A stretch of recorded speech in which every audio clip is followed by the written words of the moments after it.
0,39%. Quiero saludar a Damián Dipache para pedirle su mirada respecto de lo sucedido en el día de ayer y cómo ve que está impactando en los distintos mercados y la evaluación que hace el mercado de lo sucedido en las últimas horas. Damián, ¿cómo estás? Buenas tardes. ¿Cómo estás, Pepe? Bueno, en principio, en referencia a lo que vos recién mencionaste de los dólares paralelos, Luis Caputo se anticipó ayer y manifestó que no cambiaba para nada el plan económico, que no cambiaba para nada el sendero de convergencia y equilibrios fiscales, que no va a haber más emisión monetaria ni adelantos del Tesoro y que no cambia el rumbo económico. Por lo cual estás viendo que en sus versiones paralelas no hubo grandes cambios. Diferente es la situación de acciones y bonos, pero acá la situación tiene que ver con qué era la ley bases o la ley ómnibus. Era cambios estructurales y profundos para Argentina para el mediano y largo plazo. Entonces, el mercado efectivamente no toma bien esto y se ve reflejado en esas cotizaciones, que son las que efectivamente tienen un recorrido más largo que es pensar cuánto hoy vale el dólar, ¿no? Vamos a ver, ¿crees que va a tener algún efecto sobre la corrida de los precios que hay en la República Argentina? Al no haberla sobre el dólar, ya ahí tenemos un freno. La recesión es el otro marco. A punto de conocerse cómo se está por conocer la inflación del mes de enero, ¿crees que va a tener algún efecto? No creo que esto impacte sobre la inflación, al contrario, yo creo que sí va a impactar sobre la recesión. ¿Por qué? Porque el gobierno ya adelantó que en el mes de marzo va a necesitar un superávit de 1 billón de pesos. Y eso va a requerir que el ajuste sea aún mayor. Porque si había recursos que aportaba el paquete fiscal, si había recursos que aportaba la ley bases, hoy no los vas a tener, por el cual el ajuste va a ser mayor. Era algo que había adelantado el gobierno, no era algo que nos sorprende ahora. Dijo, bueno, nosotros vamos a seguir, lo que sí, el sacrificio va a ser mayor. ¿Dónde va a ser mayor el sacrificio? Me parece que Francos dio un adelanto, Pepe, en la jornada respecto de esto. Mira, te lo voy a leer digamos, el testimonio de Francos. Seguiremos gobernando con los elementos que tenemos. Y obviamente a los gobernadores también tendrán que seguir gobernando con los elementos que tienen. Bueno, ¿Esto qué quiere decir? sí. Que va a haber, obviamente, la coparticipación o las transferencias automáticas, transferencias discrecionales que ya no iba a haber. Evidentemente, acá va a haber una situación donde las provincias, de no llegar a acuerdos, van a estar también danificadas, ¿no? Sí, exactamente. Damián, vamos a ver, es lo que pensaba apuntar como para seguir el comentario tuyo. Primero, el gobierno se queda sin un instrumento técnico, se queda sin un recurso como para poder llevar adelante todo un plan, empezando por el plan de estabilización y después todo un plan de reforma del Estado. Los gobernadores se quedan sin los recursos y los gobernadores se quedan sin los recursos, quiere decir, tienen que ajustar sus presupuestos, algo que no parecían estar muy dispuestos a hacer tampoco. Mira, analicemos juntos. Informe del Guieral. La relación entre ingresos totales y transferencias automáticas, es decir, lo que le corresponde. Pero lo que le corresponde en relación a lo que recauda la nación y cuánto coparticipa. Esto es automático. Pero hay muchas provincias dependientes fuertemente de esas transferencias automáticas. Te voy a decir las que dependen entre sus ingresos totales de entre el 70 y 80% de sus ingresos totales de las transferencias automáticas. Primero, Formosa, Corrientes, Santiago del Estero, La Rioja, Jujuy, Chaco, Catamarca, San Juan y San Luis necesitan de sus ingresos totales, las transferencias automáticas son entre el 70 y 80%. Fuerte, Pepe, porque muchas de ellas tienen déficit fiscal.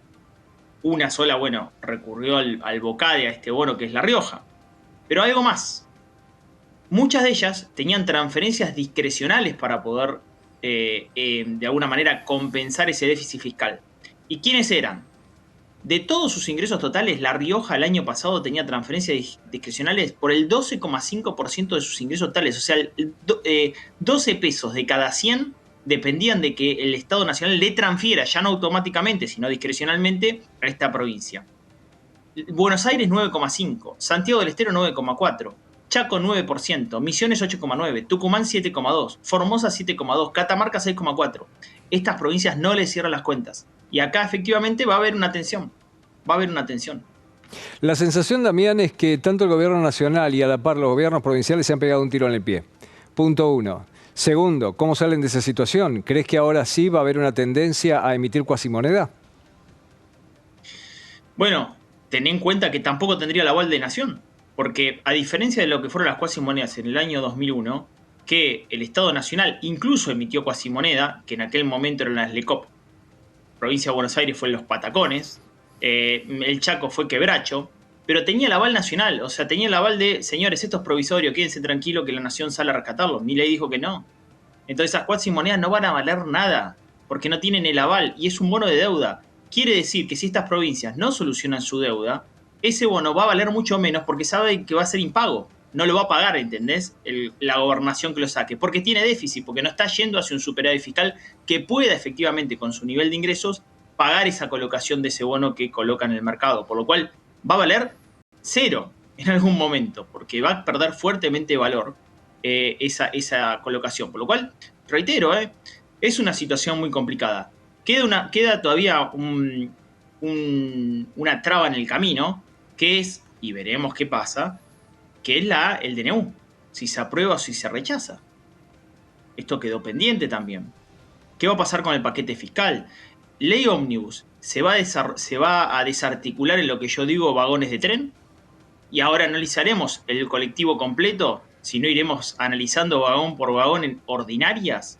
Hay mucha incertidumbre, Pepe, mucha incertidumbre. ¿Cómo sigue el capítulo? Lo que pasa es que el marco político que quedó como para volver a foja cero y empezar a incluso darle una forma distinta a cómo se presenta esto, es complejo. Y si vamos al DNU, recordemos que todavía quedan instancias judiciales por jugarse todavía. Bueno, entonces apelo todavía más a la situación de la que estamos viviendo en el Congreso. No se puede gobernar por DNU, dice la oposición. Tampoco, señores de la oposición, se puede gobernar. Hugo, Córdoba, Salta, Jujuy, Neuquén, Santa Fe y Misiones se echaron para atrás. Sí, ese es el punto crítico, porque el kirchnerismo y la izquierda jamás le van a dar un atisbo.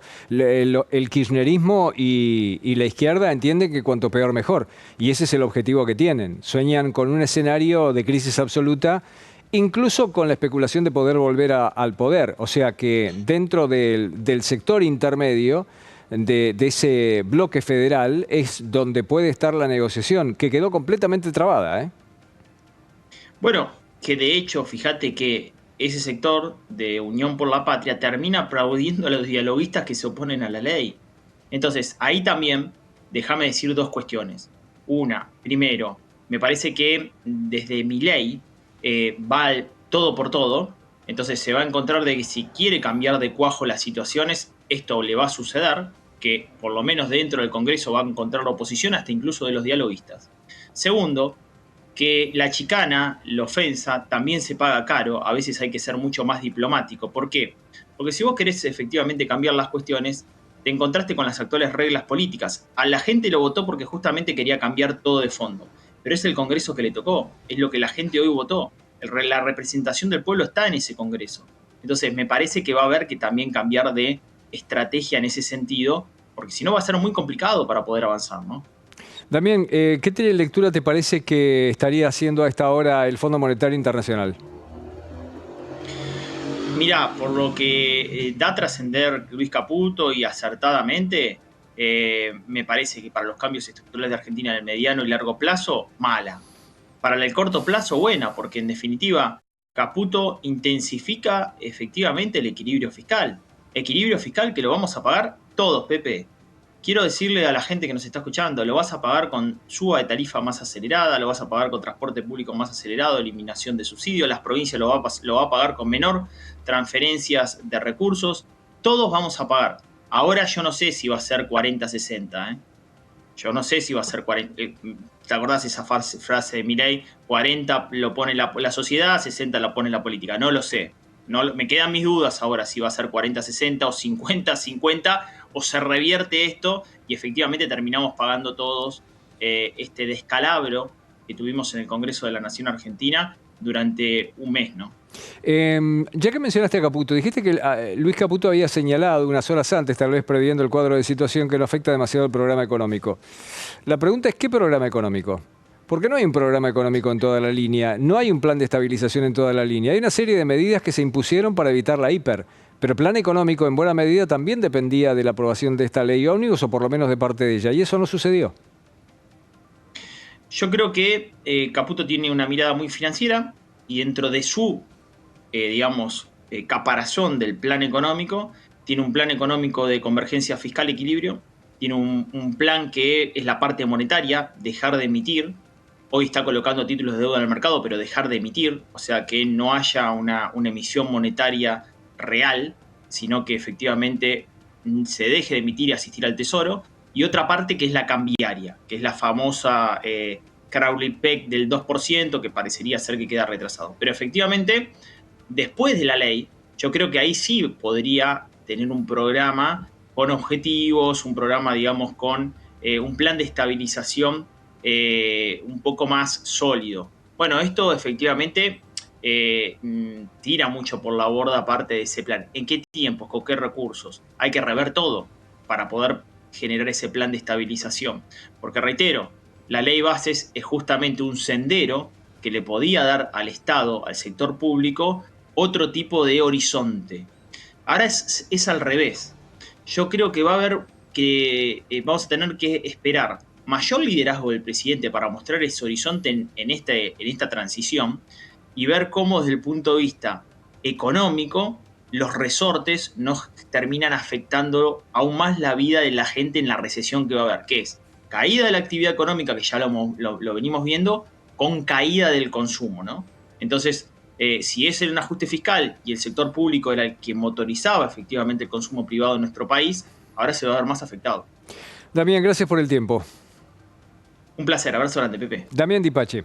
Seguimos informando en Canal E.